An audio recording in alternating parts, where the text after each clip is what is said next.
കാര്യങ്ങളെങ്ങനെയാണെങ്കിലും പാലക്കാട് രാഹുൽ മാങ്കൂട്ടത്തിന് വേണ്ടി വോട്ട് ചോദിക്കുകയാണ് സന്ദീപ് വാര്യർ. UDF-ന്റെ റോഡ് ഷോയിൽ വൻ ജനപങ്കാളിത്തം ഉണ്ടായിരുന്നു, പ്രവർത്തകരുടെ പങ്കാളിത്തം ഉണ്ടായിരുന്നു. വൈകിട്ട് രാഹുൽ വൻ ഭൂരിപക്ഷത്തിൽ വിജയിക്കുമെന്ന് സന്ദീപ് വാര്യർ ഈ റോഡ് ഷോയ്ക്കിടെ മാതൃഭൂമി ന്യൂസിനോട് പറഞ്ഞു. വലിയ ആവേശത്തോടു കൂടിയായിരുന്നു സന്ദീപിനെ റോഡ് ഷോയിലേക്ക് UDF പ്രവർത്തകർ സ്വീകരിച്ചത്.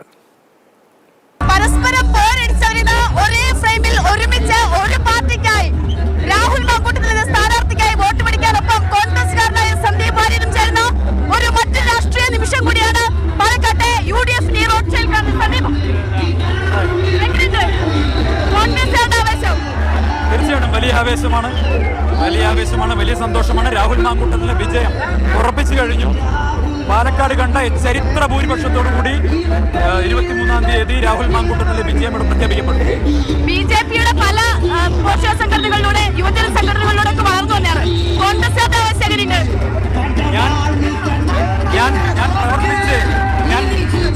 BJP-ക്ക് മുദ്രാവാക്യം വിളിച്ച് നടന്ന വഴികളാണ്.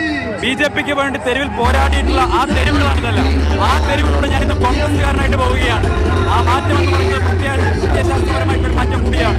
തീർച്ചയായിട്ടും ഇത് BJP-ക്കകത്തുള്ള അസംതൃപ്തരായിട്ടുള്ള ആയിരക്കണക്കിന് സാധാരണ മനുഷ്യർക്ക് ഞാൻ കൊടുക്കുന്ന സന്ദേശം കൂടിയാണ്. ഈ നെറുകെട്ട നേതൃത്വത്തിനെതിരെ പ്രതികരിച്ചുകൊണ്ട്, നട്ടെല്ലിനോട് പ്രതികരിച്ചുകൊണ്ട് ആത്മാഭിമാനത്തോടു കൂടി പുറത്തിറങ്ങി വരാൻ തയ്യാറാകണം. അങ്ങനെ പുറത്തിറങ്ങി വന്നാൽ നിങ്ങളെ സ്വീകരിക്കാൻ ഇവിടെ ഹൃദയവിശാലതയുള്ള, ജനാധിപത്യ ബോധമുള്ള, മതനിരപേക്ഷതയുള്ള ഒരു പ്രസ്ഥാനമുണ്ട് എന്ന് കാണിച്ചു കൊടുക്കാൻ വേണ്ടി കൂടിയാണ് ഞാൻ ഇറങ്ങി വന്നിട്ടുള്ളത്. വലിയ സന്തോഷം. എന്നെ പ്രവർത്തകർ സ്വീകരിച്ചത് വലിയ സന്തോഷമാണ്.